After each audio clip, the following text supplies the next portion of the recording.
Good morning and welcome to today's Sovereign Health CE webinar on travel psychology, how to earn CEUs and boost the power of your CV on international short course. Good morning to all of you in the U.S. The topic today is international travel and how to earn CEUs on international short courses and travel psychology. So you may be wondering, how is travel educational? And I show this particular slide, which is quite apropos because this is Vienna that we're looking at, and this is Vienna in the springtime. So today was an exceptionally warm, beautiful day here, and that's what I was looking at. Just fantastic. So how is travel educational? Experiential learning is all about travel, and it provides one model to explain how people learn by traveling. Dewey, in 1938, a pioneer in the idea of learning through experience, proposed that knowledge and skills that a person learns in a situation can help them to understand and react to subsequent experiences. I'm wondering if anybody knows what that slide is. It's the archways at the Louvre, where I had a course in December on addiction and the anthropological roots of addiction, which was just wonderful. Boydell defined experiential learning as meaningful discovery, occurring when learners uncover knowledge on their own through perceptual experiences and insight, usually as the result of a personal experience. In this slide, you see some folks sitting having a yoga and meditation, which is coming up. I have an applied mindfulness course in Thailand, and that is our yoga and meditation shala, which is right in the jungle on the beach. It's just lovely. The concrete experience of travel and discovery provides an opportunity where the traveler can reflect on the experience, thus creating learning. So experiential learning has been found and does occur through travel.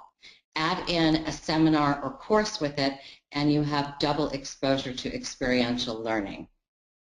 A lot of my students come back and say to me, Dr. Brown, I learned more in 1 week than I learned sitting in a classroom for an entire semester. So the research I've done really does show that experiential learning is transformative, and it really applies to educational trips and travel. Experiential learning can also occur from touristic events and through field trip seminars and immersion experiences, which you'll all experience on my courses. Travel is also a potential source of transformative learning. Travel is transformative to the traveler. This is a picture of Sacré-Cœur in Paris. Morgan proposed that a traveler changes during travel from ordinary resident to traveler to transformed homecomer. I've tried to quantify what exactly that means when so many of my participants come back and say, I have been transformed on this trip. And it's very hard to quantify that, but there are some studies that have done it. This slide also is Stephan's Dome, which is St. Stephen's Cathedral at Stephansplatz here in Vienna also. In an educational context, it was found that changing viewpoints of the traveler is transformative learning.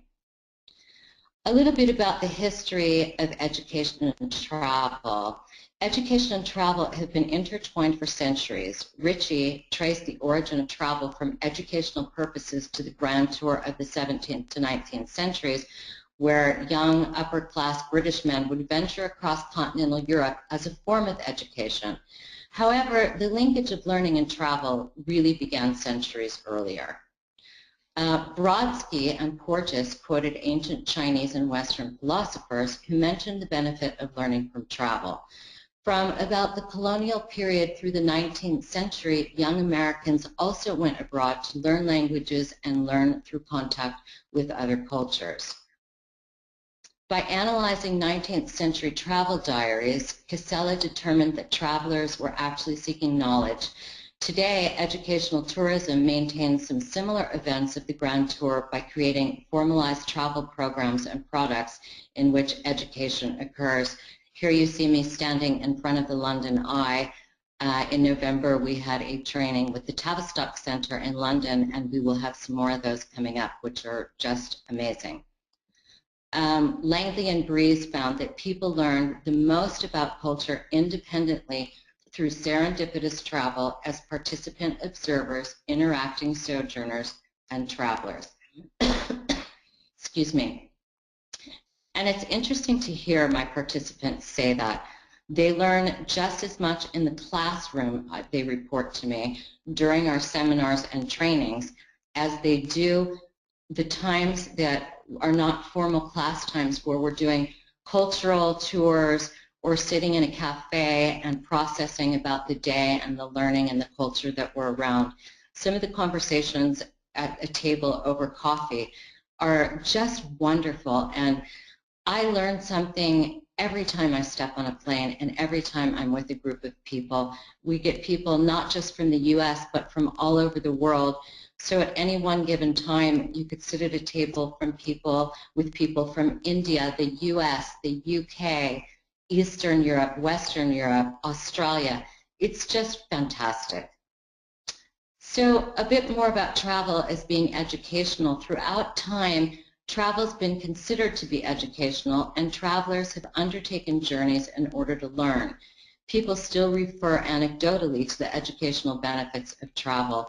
Here you see a group of my participants from one of my international summer schools here in Vienna at Sigmund Freud University. This particular course was on psychoanalysis in the arts, and we had a day on psychoanalysis and art therapy, and this is one of the paintings that the participants made, which is framed and was sitting in my house, and the frame broke, so I have to get that reframed. Yet there's a belief among many that education happens primarily in the classroom, even though learning can occur in many contexts, including travel. Study abroad, defined as educational travel overseas, is one travel experience where learning is expected to and has been found to occur. Many times people think of study abroad as just being for undergrads, but it's not. With Mind Body Passport, graduate students and professionals come on these 1 to 2 week trips and can earn continuing education units as well, which we'll talk about towards the end of the lecture today. Both serendipitous and independent travel have resulted in personal growth, life skills development, general knowledge, and social and cultural awareness. The literature shows that travelers gather knowledge as they understand, learn, discover, explore, and make sense of other places. Here is a slide. Just recently in February, we have a winter intensive on Jungian psychotherapy at the Carl Jung Institute in Zurich.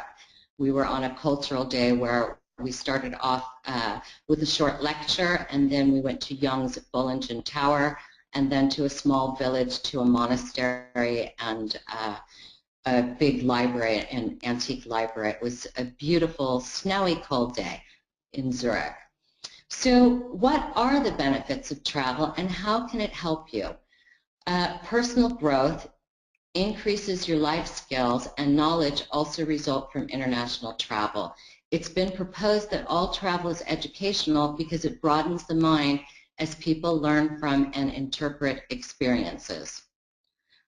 This is the antique library I was talking about in a small village just outside of Zurich by the Jung Institute. Everyday habits and routines constrain mental thinking. According to psychologists like JIA, who study creativity, but spending time in different environments and cultures actually broadens and opens up thinking as unused neural networks within the brain fire and respond in ways they wouldn't respond if sitting back in the office or driving the same road each evening. Vacation is typically thought of as time away from work and stress, a needed break for rest and relaxation. Most consider it a break in the routine, a time for not thinking of anything related to our problems or concerns of everyday life. It's that break in routine that actually proves beneficial for creativity. While people travel and look at winding roads or mountains or sit sipping coffee or a cocktail beachside, they often have those aha moments or creative breakthroughs to problems they've been trying to solve for days, months, or even years. I had a student on our winter intensive at the Jung Institute that on the last day said, as some of the professors were talking, their wisdom was so profound that she would sit later and have coffee in a cafe and go, aha, I understand this now. And it all starts to soak in and become real and become very part of you and who we are. When adults step into a foreign, unknown culture, the firing of these neural networks occurs over the entire brain. And the areas of the brain that adults have for so long dampened down again become saturated with neurochemicals, and processing takes place similar to that of the processing that occurs in a baby's brain. Gropnik said all adults have the potential to continue to experience the world as children do. Curiosity is central to human experience, and one way to increase curiosity is through foreign travel. William Maddox of INSEAD, a business school in France, and Adam Galinsky of Northwestern's Kellogg School of Management in Chicago stated that a study they conducted showed that students who had lived abroad actually performed better on puzzles and problems than those who hadn't lived in a foreign country. Their study, also appearing in the Journal of Social Psychology in the article Cultural Borders and Mental Barriers, said that the relationship between living abroad and creativity showed that those who had lived abroad performed better on a test battery of problem-solving tasks. Here you can see, I don't know if you recognize the monument, it's at Place de la République in Paris. It was the week after the attack on Charlie Hebdo, and there's all these different graffiti, and people bring flowers, so that's what you're looking at there. So more on the benefits of breaking the routine. Open-minded thinking was a main reason these students performed better on puzzles and problems. Maddox and Galinsky hypothesized that this type of thinking takes form in foreign countries as people realize that there are many different ways and many valid ways of living in the world, that there isn't just one right way or one viewpoint on any single issue, that each problem or issue often has multiple viewpoints and solutions. Travel abroad also presents multiple challenges. We don't think about it when we're at home in Los Angeles and we get into our cars or we need to get from point A to point B. Travel abroad presents us with having to figure out transportation schedules, looking at things and listening and reading signs in different languages, different ways to shop and cook given a country's markets or lack of grocery stores, and absorbing and being able to understand different cultural customs. 3 out of 4 executives believe that vacations prevent burnout, or that vacations improve their job performance. 2 out of 3 believe that vacations improve their creativity, and travelers have a 25% increase in performance on vigilance tests after returning from vacation. Now, I really love the last one. Travelers aged 45 or older show a 50% increase in performance. Annual vacations also reduce an individual's heart attack risk by 50%, and more than half of employed Americans state that they feel more connected with their families after returning from vacation. Thinking about and or anticipating vacation travel also increases positive feelings about one's family, economic situation, and health. While on vacation, travelers rate their overall health 1 point higher on a scale of 1 to 5 while on vacation. Posted on Facebook recently. She said, when I went to Vienna, it was the best experience of my life, and I felt like me. Not who everyone thinks I am, but who I truly am, me. I came home with the hope of the same feeling, and those who live here in the States now continue to see me. When I see that, I really, she was so profoundly touched and moved and changed by the trip that that's just one of many quotes that talk about people's travel experiences. Also here you'll see a slide you'll probably all recognize. It's Sigmund Freud with his daughter Anna Freud. Freud was an avid traveler. Creative geniuses from all fields seemed to know something about travel that made it indispensable to their work, something that boosted their creativity by changing their thinking. For many creative giants, traveling resulted in discoveries that defined their lives and careers. Interesting, Hemingway wrote in Cities Worldwide, Gauguin painted in Tahiti, Mark Twain wrote his only best-selling book during his lifetime, Innocents Abroad, on board a ship. Freud, as I mentioned, was an avid traveler. This is a picture of Freud with Anna. Unfortunately, this was not a trip that he wanted to take but had to take. This is when he escaped Vienna in 1938 to London to safety, to where most of his family was sent to the concentration camps and killed. So Freud was avid about travel and took several trips a year. Carl Jung also was avid and traveled extensively. This past year in Vienna, last summer for our international summer school, we visited a wonderful exhibit at the Freud Museum that was all about Freud and his travels.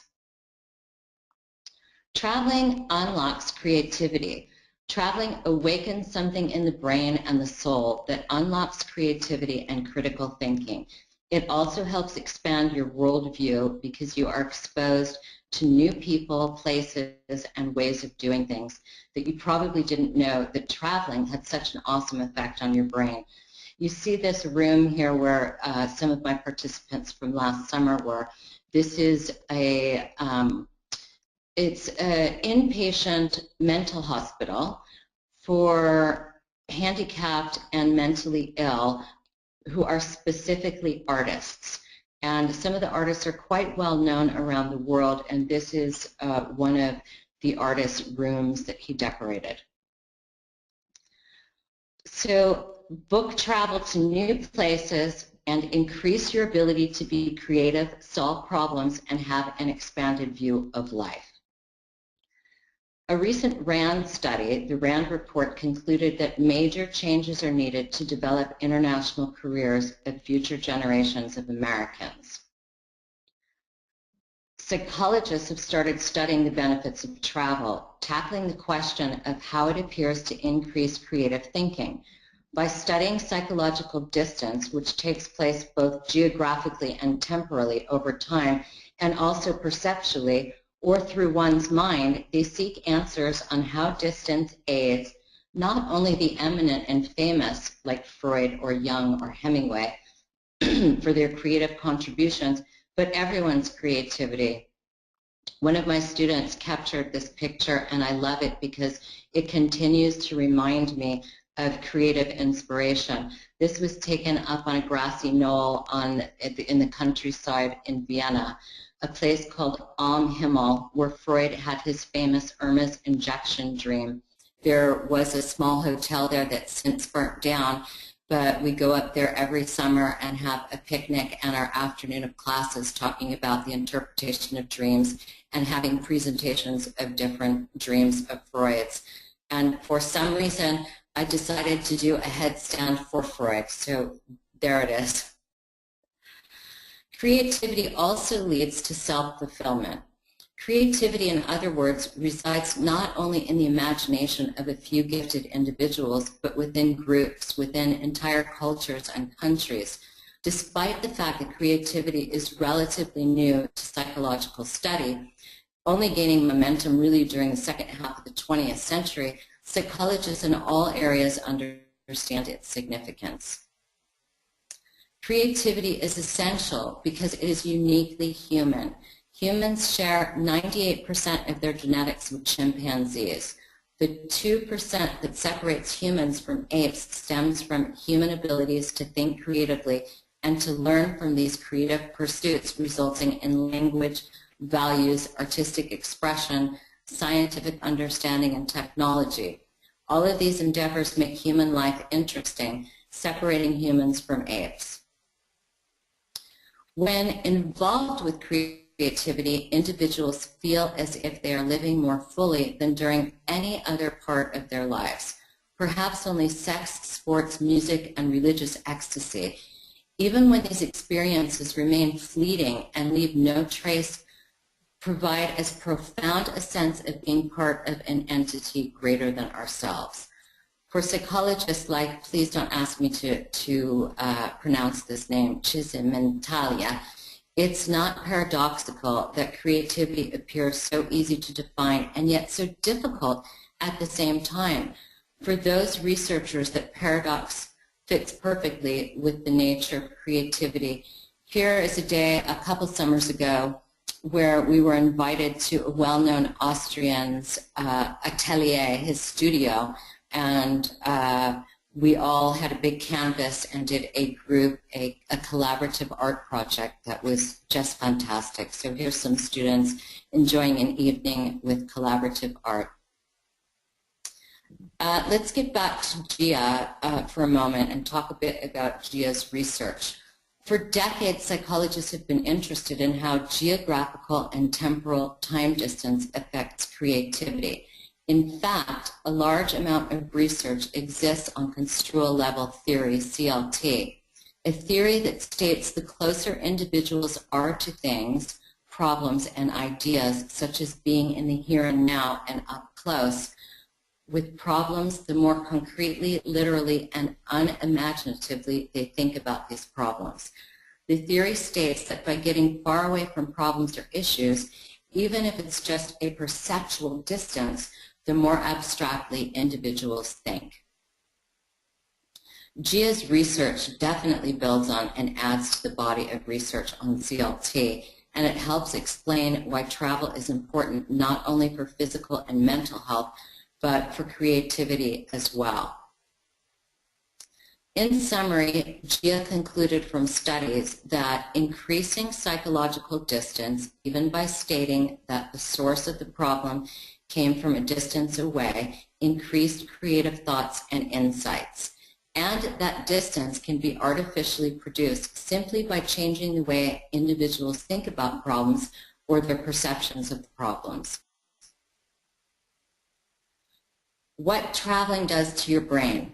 It turns out that your love of travel actually has some brain benefits. Of course, traveling provides great experiences and memories, but according to researchers, it can actually make you smarter. Researchers have discovered that traveling engages the brain in complex problem solving that involves all of the senses. In other words, it causes the brain to actively and concretely think about issues and problems. Here you see we had a day excursion to a Buddhist temple that was quite moving, and although we didn't understand the words and the chants, just the energy really can change people. Travel brings proper perspective to life's challenges as well. It's important to go away when you've hit a mental or emotional wall. It refreshes the mind, the body, and the soul, and helps you to come up with a renewed perspective on how to deal with life's challenges. Traveling increases problem solving. Traveling to foreign and unknown places helps engage the brain in problem solving. You have to figure out how to navigate and find your way, how to convert currency, what train to take, and when all those other tasks that come along with travel that you don't anticipate. I often tell my participants that the first prerequisite of going on a trip is flexibility, because one never knows what's going to come up when one is abroad. The mind can get lazy if we don't engage it in analytical thinking and reasoning. In today's society with computers and our cell phones and technology and TV, it's so easy to put the mind on autopilot. So traveling does change us. I thought this was quite interesting to put in about seniors. The benefits of travel for seniors have also been studied. In a study on intellectual decline of 112 women older than age 65, SANS found that vacations were inversely related to decline in intellectual functioning, suggesting that vacations also have excuse me, a cognitive effect beyond learning benefits. Robertson in 2002 conducted semi-structured interviews with 8 seniors finding that each of them had learned something new, interesting, or surprising from travel. The knowledge gain, including geography, culture, and self-knowledge, occurred in both domestic and foreign settings. Jarrett, in 2009, completed a similar study interviewing 9 independent senior women who had traveled internationally, and the stated benefits of travel included personal growth, tolerance, and lifelong learning in general. So let's talk for a minute about what may stop you from traveling. What stops you from traveling? It's funny because it happens to me every time I travel overseas.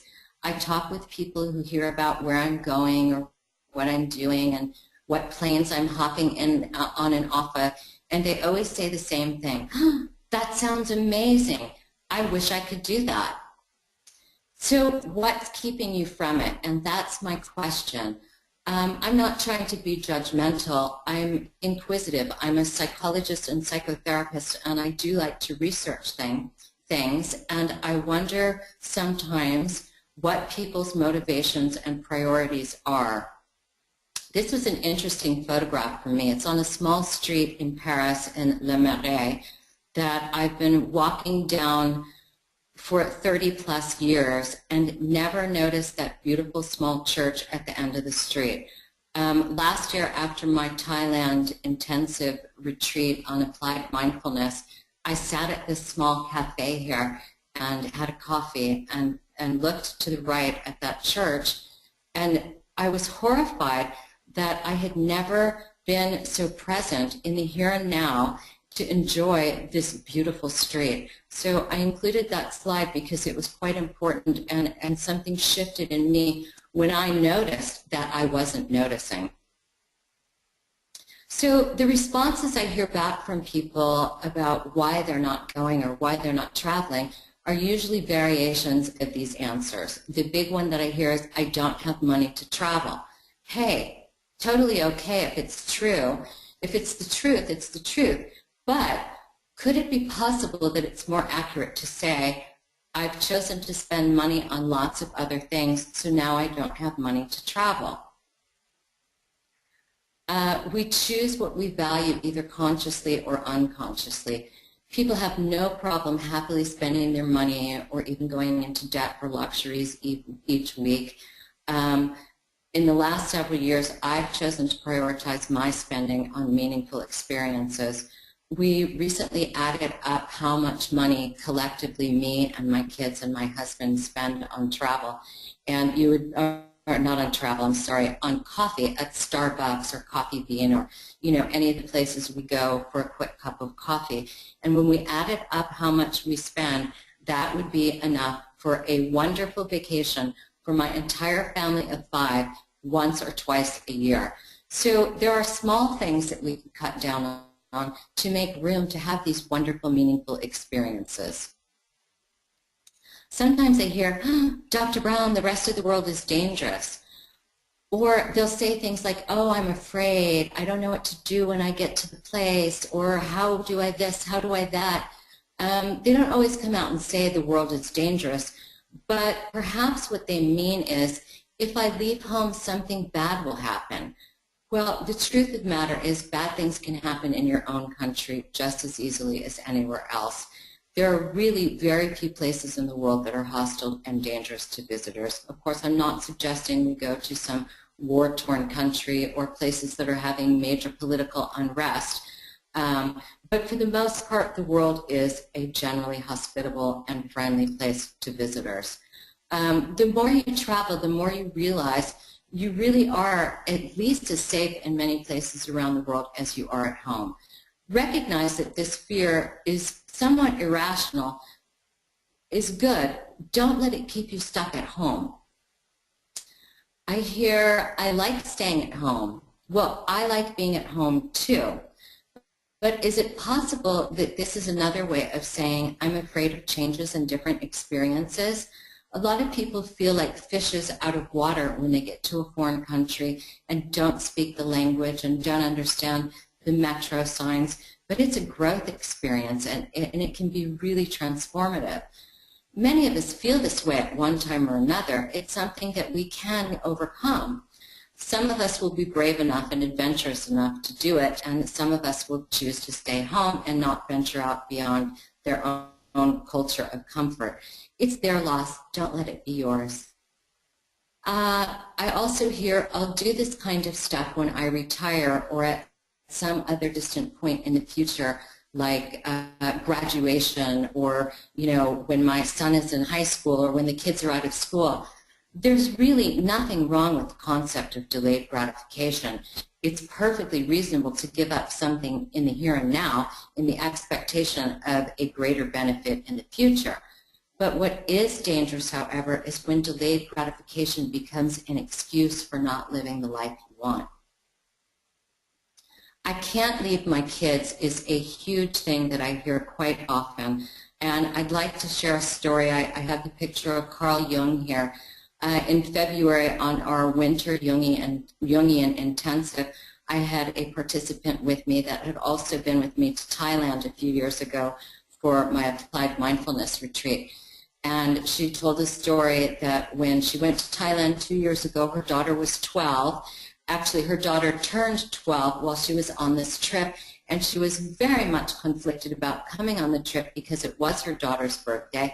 And then fast forward 2 years later, this February, it was Valentine's Day, and she said, my daughter thinks there's a curse against me. And she told her daughter that Carl Jung had a quote, and he said, the greatest tragedy of the family is the unlived lives of the parents. And I just love that quote, and I really think it appropriately addresses, I can't leave my kids. Is it also possible that that statement of not being able to leave your kids means that fear stops us? Really, the kids will be fine for 1 week. You're setting an example for good role modeling, and they learn to be independent and know that mom or dad always comes home. When delayed gratification becomes an excuse for not living the life you want, how many people do you know that actually do the things they say they're going to do when they reach these arbitrary milestones of graduation or retirement or whatever? More common is the fact that downsizing of dreams occur along the way. If you have other ideas or ambitions, though, don't kill yourself as a slave for the future. Instead, go and figure out where you want to travel and do something about it. Ask yourself what you really want. For me, the more I travel, the more I learn, and the more I realize how big the world really is. There are many, many more places and countries I have yet to visit, and many things I need and want to learn. Each time I step on a plane, I learn something new and something in me shifts. Ask yourself, if you could go anywhere in the world, where would that be? Don't think about all these reasons of why you can't go. Just brainstorm and think about cities or countries or places that you've always wondered about, and chances are there's somewhere and probably several places that you've always wanted to see. Ask yourself what your financial priorities are. If you don't know the answer, it's really easy to find out. Just look back at your bank statements, financial software, or credit card statements over the last several months, and whether you like it or not, you'll see where your priorities are and where you're spending the bulk of your money. So if you'd like to value and experience more than stuff, you might need to make some changes and adjustments. But for now, the rest of the story is up to you. Think about the questions and make a plan. What's that one place or 10 places you've always wanted to go? Write it down and stick it to your monitor so you'll continually be reminded of it. And ask yourself, if you don't take your own dreams seriously, who will? So let's talk a bit about how to earn CEUs through travel. I started Mind Body Passport to offer these travel programs and these study abroad experiences for adults to earn CEUs and have a broadening experience and all of the benefits that traveling brings along with it. This is a picture of the private villa that we stay in Thailand. Just as a backdrop of one of the places that you would be able to earn CEUs. On our Thailand trip, it offers 25 CEUs for the applied mindfulness trip. So here's a few upcoming international courses where CEUs are available. May 15th through 22nd in Phuket, Thailand, we have the Tavistock Model Reflective Practice Work Discussion Groups, where I bring in my Tavistock partners, and we do a Tavistock training retreat style at this beautiful, amazing villa in Thailand with a private chef and a staff and a pool. It's truly spectacular. That same week, we're also holding a second course, Psychodrama, Drama Therapy, and Social Dreaming. And then the 23rd to the 30th of May is the Applied Mindfulness 6th Annual Retreat, The Destination for Peace. In Paris, July 18th through 25th, we have International Summer School, The Future of Psychotherapy. And then July 25th through August 8th, we're taking enrollment now for our Vienna International Summer School, Psychoanalysis, Footprints of the Past Through Present, with a very special, I'm very excited about this this coming summer. We're taking a day trip to Pribor, Czech Republic via a private coach that I've hired to see and experience Freud's birth home and museum there. We do wonderful field trips and excursions and cultural tours on all of the trips. I'm often asked, Dr. Brown, what's your favorite trip that you run? And the truth of the matter is I really think of all my trips as my children. I love them all. They're just all different. So they're all really, truly spectacular and wonderful experiences just for all different reasons. Also, on my Thailand trip, the Applied Mindfulness trip, I have a few philanthropies that we're involved in. One of them you can see here is a picture of Susie, who runs a Thai orphanage that started for the tsunami survivors of, I think, 8-9 years ago. A few years ago, we raised some money to help send a Thai boy to university. We also have a philanthropy that we work with a Thai village gym, and over the last few years have bought them all new equipment for their gym. So I'm really proud of that, and you can participate in that also. So here is a link to register for our amazing Thailand course, or for any and all of our courses, go to www.mindbodypassport.com. I like to keep the courses small. My favorite number of people is between 8 and 12. I also like to know people before we embark on this journey together, and I encourage you all to click the other link, which is a one-to-one free trip consultation where we can book a 15, 20-minute slot, and we can either talk on the phone, or if I'm out of the country, we can have a Skype or FaceTime chat.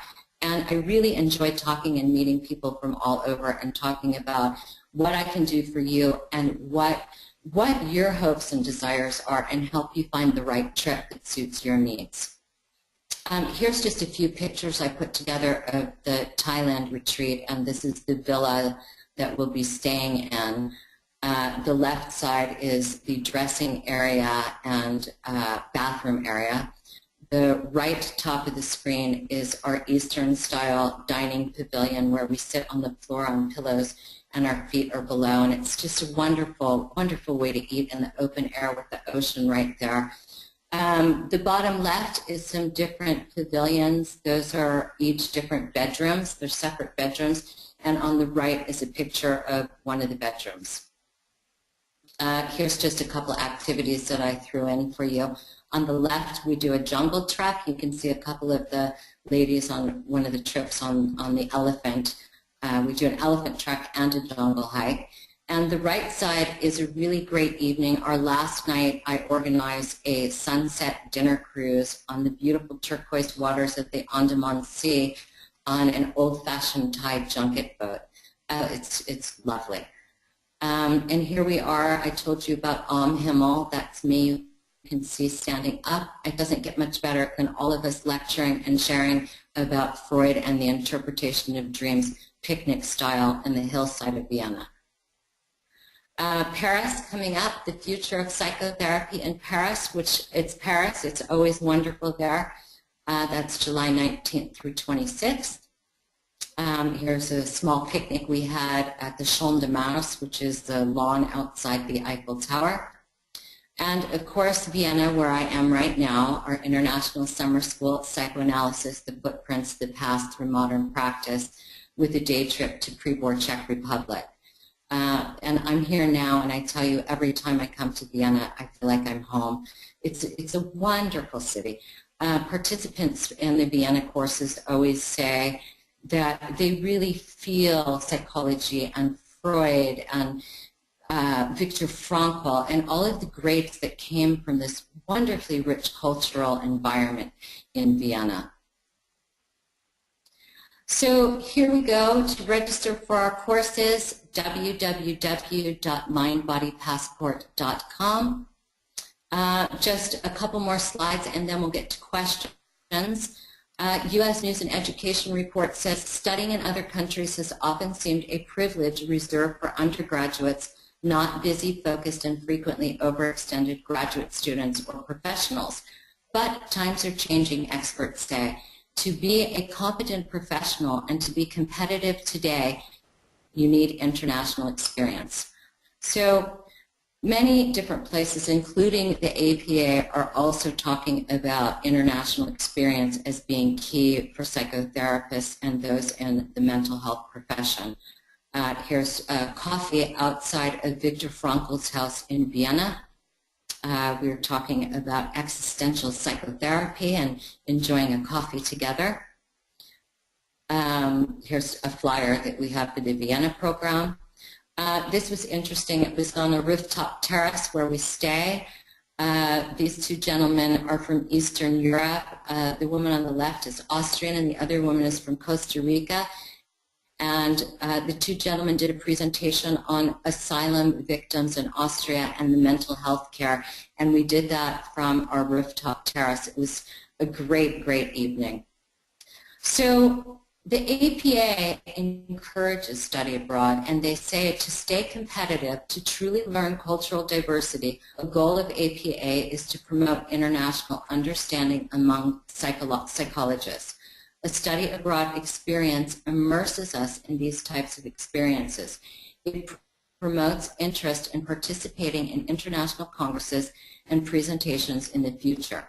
Those who participate share their learning with those who choose not to go, and the experience encourages our diversity committee to promote the study abroad experience as a regular feature of graduate programs and professional development.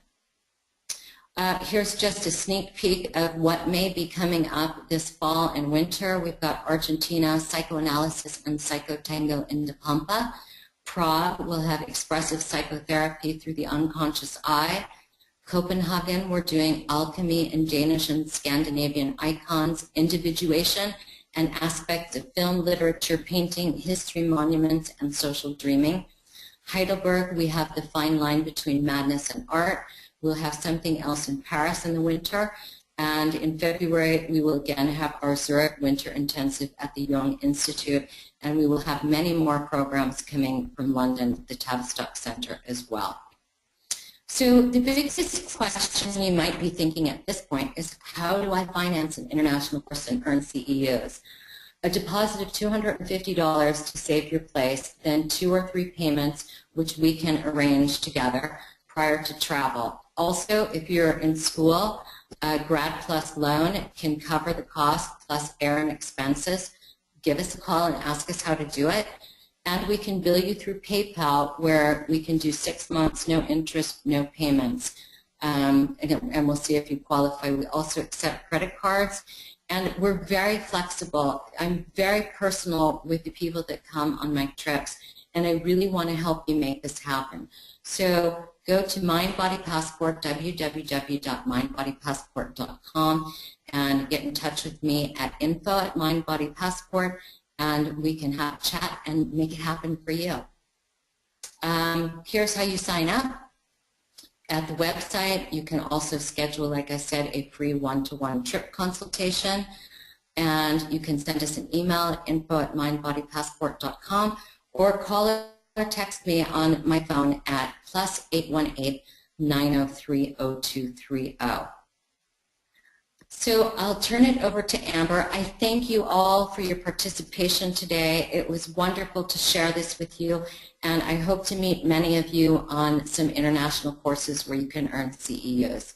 Thank you so much. Okay, thank you, Leslie. Feel free to go ahead and type your questions, any questions you may have in the answer or the chat box, bottom right-hand corner. We'll go into the first one. It says, what is the airport to fly into for the Thailand trip? I would like to look into ticket pricing. Oh, great. It's Phuket, and P-H-U-K-E-T, Phuket, Thailand. I just checked for somebody. In fact, maybe over the weekend, it was about $1,100 for airfare, but I've had people find it for less than that. So, yeah, Phuket. Okay, great. Let's see, another one. Are there any places on a travel list that you made yourself that you haven't been to yet that you'd like to go to? Can you repeat that again? Something just cut out. Sure. Are there any places on a travel list that you might have made that you haven't been to yet that you'd like to go to? Yes, absolutely. There are dozens.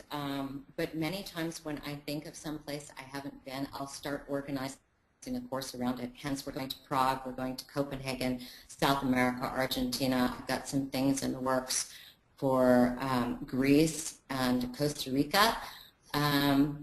I would love to go to the Middle East. I will go anywhere. I'll go anywhere domestically or internationally. I love to meet people and see new things and try new foods, and yeah, Africa as well. I have a philanthropy I work with called Miracle Corners of the World, where we just built a community center in Rwanda a few years back. So I definitely want to plan something in Africa as well. We will have something coming up soon. I'm working on dates and timings. It's already all set and scheduled in Johannesburg, South Africa, where you can get a certificate in equine therapy. So I'm looking forward to doing Africa as well. Okay, great. Looks like that was the last question. So if you have any questions, feel free to type those in.